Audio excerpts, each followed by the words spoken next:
Terima kasih udah klik video ini dan selamat datang di Zona Merah.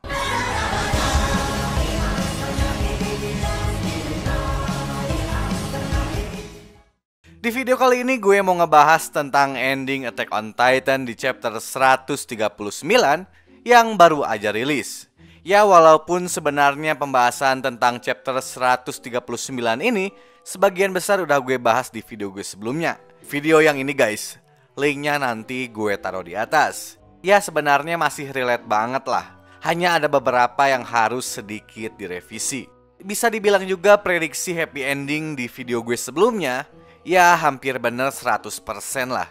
Mulai dari semua kekuatan Titan lenyap, bersamaan dengan musnahnya makhluk halusigenia, Connie, Jane, Gaby, dan orang-orang di benteng Salta kembali menjadi manusia. Kekuatan Titan Shifter lenyap, yang otomatis umur pengguna Titan Shifter bisa jadi lebih lama lagi. Annie bertemu kembali dengan ayahnya, Falco bertemu lagi dengan Gaby, Reiner dan Connie bisa kembali bertemu dengan ibunya. Ya, sayangnya Eren tetap tewas, sama seperti apa yang gue bilang di video gue sebelumnya. Armin dan Mikasa bisa melanjutkan hidupnya. Setelah time skip, Falco dan Gaby berubah menjadi dewasa. Gue yakin pasti mereka juga nanti akan menikah. Lalu soal Levi nangis sebenarnya gue sempat singgung juga di video sebelumnya. Dan sekarang benar-benar terjadi di chapter 139. Dan sesuai prediksi gue, Marley dan Eldia tidak akan menjadi damai.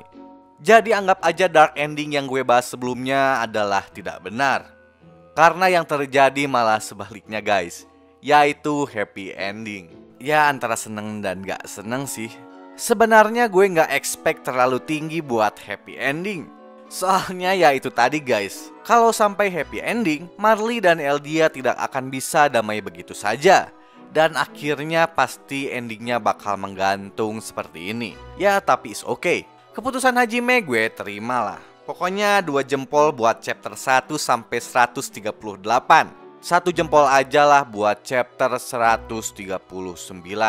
Oke, kita mulai ke pembahasan guys. Dengan kekuatan founding Titannya, Eren mengajak Armin mengobrol di sebuah tempat yang sering mereka kunjungi saat masih kecil.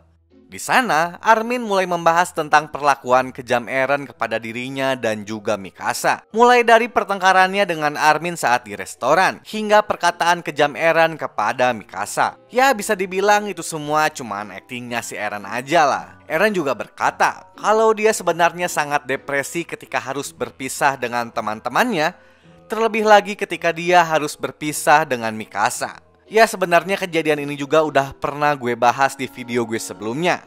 Video yang ini guys, boleh dicek lah.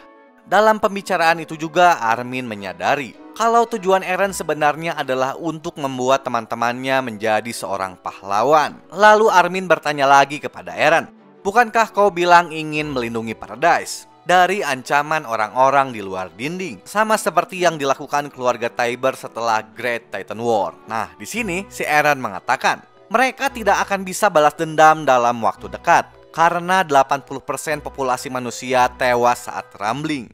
Dan terkejutlah Armin dengan jawabannya si Eren. Sambil termenung, Armin bertanya lagi kepada Eren, apakah kau harus melakukan sejauh ini hanya demi kebaikan kami? Nah, untuk pertanyaan ini Eren tidak langsung menjawab dan tiba-tiba mengajak Armin melihat kawah gunung berapi. Saat melihat kawah gunung berapi, Eren akhirnya menjawab pertanyaan Armin sebelumnya. Tapi sebelum menjawab, Eren memberitahu misteri tentang Ymir kepada Armin. Kalau ternyata alasan Ymir terus-terusan tunduk kepada Raja Karlfritz selama ini, itu karena dia mencintai Raja Karlfritz. Dan karena itulah Ymir terus menunggu seseorang selama 2000 tahun, dengan harapan seseorang itu dapat membebaskannya dari rasa sakit akan cintanya. Dan orang itu adalah Mikasa. Ya, ternyata orang itu bukan Eren, men. Eren juga mengatakan kalau Ymirlah yang menuntunnya pada takdir ini. Semuanya demi mencapai hasil akhir ini. Yang kulakukan hanyalah mengikuti jalur atau takdir yang diberikan Ymir.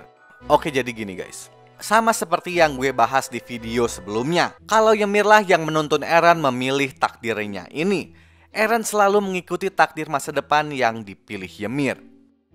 Dan semua takdir itu Ymir perlihatkan kepada Eren hanya untuk melihat kejadian ini.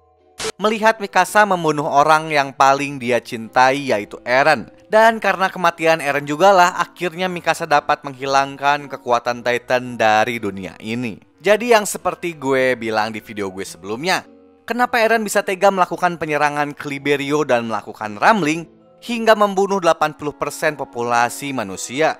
Itu karena Eren hanya mengikuti jalur atau takdir yang diberikan Ymir. Dan karena takdir itu jugalah Eren akhirnya membunuh ibunya dengan kekuatan Founding Titan. Ya cukup ironi memang. Karena yang kita tahu selama ini ibunya si Eren tewas gara-gara si Reiner and Bertolt. Tapi ya ternyata si Eren sendirilah yang membunuh ibu kandungnya. Jadi ini jugalah kenapa alasan Eren tidak langsung menjawab pertanyaan Armin ketika Armin menanyakan kebenaran kepada Eren tentang perkataannya untuk melindungi Paradise dan juga teman-temannya. Ya karena itu semua bukan tujuan Eren sebenarnya. Dari awal si Eren udah niat melakukan rambling dan meratakan dunia. Makanya si Armin terkejut waktu si Eren mengatakan hal tersebut. Karena ternyata Eren punya tujuan lain yang sebenarnya bukan hanya untuk membuat teman-temannya menjadi seorang pahlawan. Pertanyaannya, apakah tujuannya itu? Oke, buat pembahasan ini bakal gue kupas tuntas di akhir video seperti biasa guys. Dan untuk sekarang kita masuk ke pembahasan lain tentang perasaan cinta Ymir kepada Karl Fritz. Jujur kejadian ini buat gue sedikit annoying sama ending di chapter 139 ini men. Wanita macam apa yang mencintai seseorang yang sudah membakar rumahnya, membunuh ayahnya dan bahkan memotong lidahnya? Ya emang gak diceritakan masa lalu Ymir dan Karl Fritz seperti apa. Tapi dilihat dari perlakuan Karl Fritz kepada Ymir, gue yakin si Karl Fritz juga acuh ke si Ymir. Gak ada perlakuan khusus lah. Ya satu-satunya alasan kenapa si Ymir mencintai Karl Fritz itu karena Ymir kayaknya kena Stockholm Syndrome. Atau yang paling parah mungkin aja si Ymir punya kelainan masuk. FBI, open up!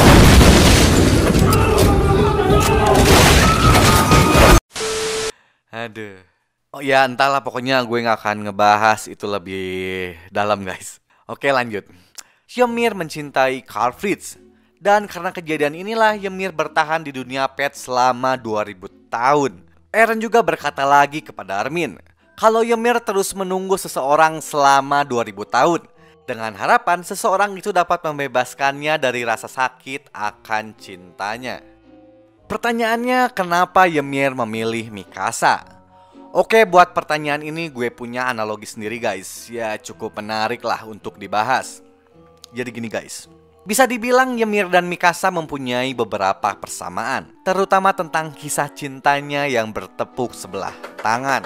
Mereka berdua terus-terusan berpegang teguh pada perasaan cintanya, meskipun itu membuat mereka berdua menderita. Tapi pada akhirnya Mikasa dapat melepaskan belenggu tersebut dan membunuh Eren. Hal yang tidak bisa Ymir lakukan hingga saat ini, karena terus-terusan menuruti perintah Raja Fritz. Hingga dia pun bertahan selama ribuan tahun di dunia pet. Ya tapi bukan berarti setelah membunuh Eren cinta Mikasa hilang kepada Eren. Mikasa hanya melakukan apa yang menurutnya benar. Ya mungkin aja momen ini yang ditunggu oleh Ymir, yang seharusnya Ymir pun melakukan hal yang dia anggap benar. Tidak hanya menjadi seorang bucin yang hanya melaksanakan perintah Raja Fritz karena alasan mencintainya. Ya setelah melihat keputusan Mikasa itulah Ymir akhirnya dengan mantap memilih keinginannya sendiri untuk terbebas dari dunia pet dan melepaskan dirinya dari penderitaan. Ya sebenarnya motif Ymir akhirnya diperjelas lagi oleh Ishiyama di chapter 139. Dan karena kejadian inilah Ymir akhirnya tersenyum setelah menemukan takdir lain dan akhirnya mendapatkan kebebasannya. Oke clear ya tentang si Ymir.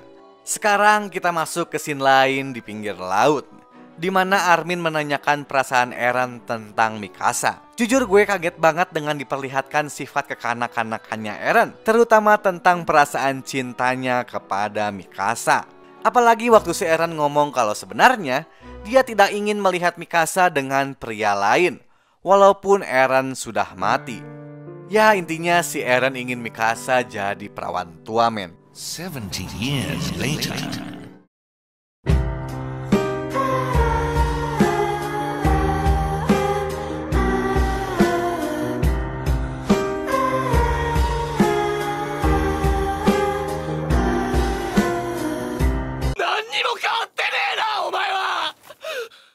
Parah sih, ya bertolak belakang banget lah dengan karakter Eren yang diperlihatkan selama ini.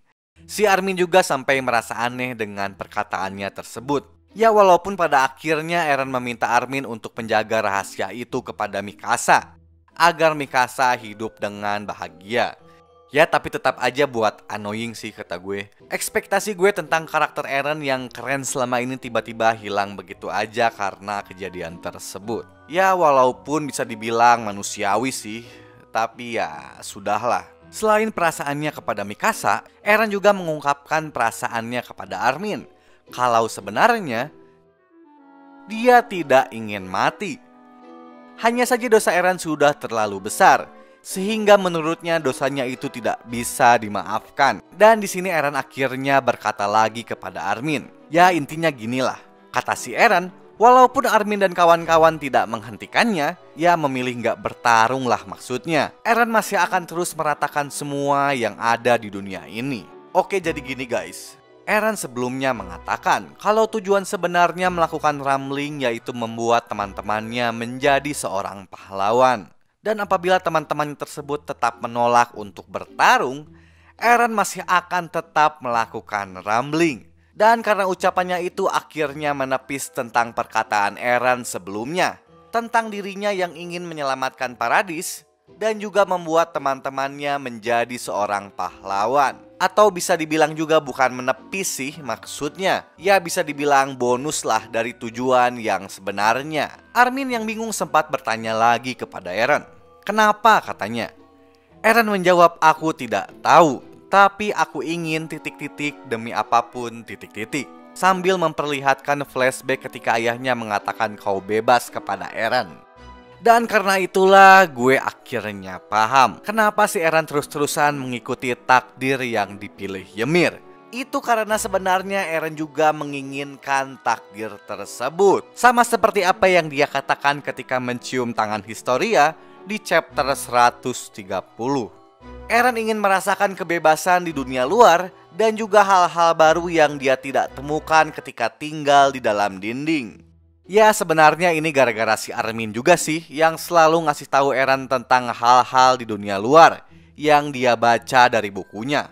Mulai dari air yang terbakar, pulau yang terbuat dari es, hingga padang pasir yang dipenuhi oleh salju. Yang akhirnya ngebuat si Eren makin jadi penasaran tentang dunia luar. Dan karena hal itu juga lah Eren akhirnya ngajak si Armin ngelihat kawah gunung berapi sambil mengobrol. Ya ibaratnya menikmati lah tentang hal-hal baru yang ingin mereka ketahui bersama selama ini yang belum bisa terwujud. Dan konsekuensi dari keinginannya itu, Eren harus mengikuti takdir yang diperlihatkan Ymir, sehingga dia harus melakukan rambling dan membunuh sebagian besar umat manusia. Ya soalnya tanpa rambling bakalan sulit Eren bisa menikmati kebebasannya. Ya walaupun si Eren sempat ragu dengan takdir yang dipilihnya ini. Makanya si Eren menanyakan tentang perasaan Mikasa kepada Eren di camp pengungsian setelah bertemu Ramzi, untuk memastikan kebenaran tentang takdir pilihannya itu. Dan setelah mendengar jawaban Mikasa, Eren akhirnya yakin bahwa dia harus terus mengikuti takdir yang dia lihat ketika mencium tangan Historia pada saat upacara seremonial. Ya pada chapter 139 ini akhirnya motif Eren pun diperjelas lagi oleh Isayama. Ya mungkin ini juga yang dimaksud Isayama tentang dirinya yang ingin mengkhianati orang atau menyakiti orang. Jujur pada chapter 139 ini bobroknya si Eren dibongkar semua oleh Isayama. Bahkan menurut gue Eren mempunyai sifat yang sama dengan Raja Karl Fritz pertama. Ya dua-duanya sama-sama egois lah. Raja Karl Fritz ingin membuat bangsa Eldia berkuasa dan tidak memikirkan takdir dari bangsa lain. Sama seperti Eren yang selalu memikirkan kebebasan dan juga keselamatan teman-temannya, tanpa memikirkan bagaimana nasib orang-orang tidak bersalah di luar dinding. Ya antara salah dan gak salah sih menurut gue. Kalau tentang keegoisan Eren ini gue setuju. Karena seorang pria emang harus agak egois untuk menggapai impiannya. Ya kalau di One Piece, a man's dream will never die lah. 高みを目指せば出す拳の見つからねえ喧嘩もあるもんだなあおい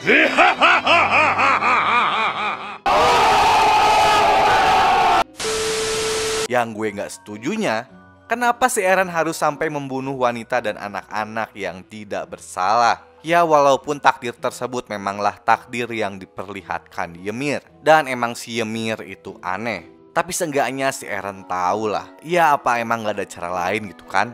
Ya kalau emang gak ada cara lain, entahlah. Biar kalian sendiri aja yang menilai guys. Ya menurut gue gara-gara inilah si Ymir memilih Mikasa. Karena bisa dibilang nasib mereka berdua sama lah. Sama-sama mencintai seorang pria yang memiliki keegoisan tinggi untuk menggapai keinginan mereka. Ya segitu aja sih yang mau gue bahas tentang ending Attack on Titan di chapter 139.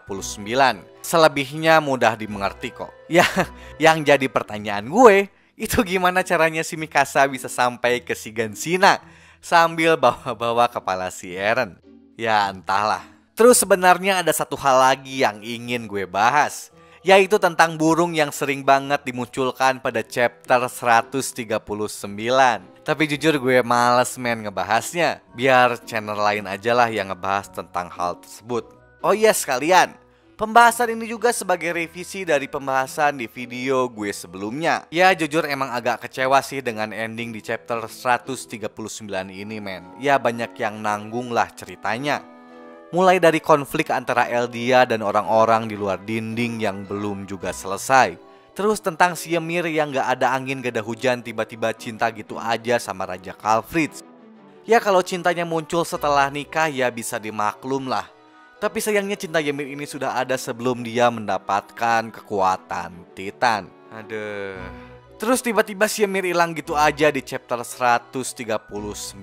Ya cukup buat annoying juga sih.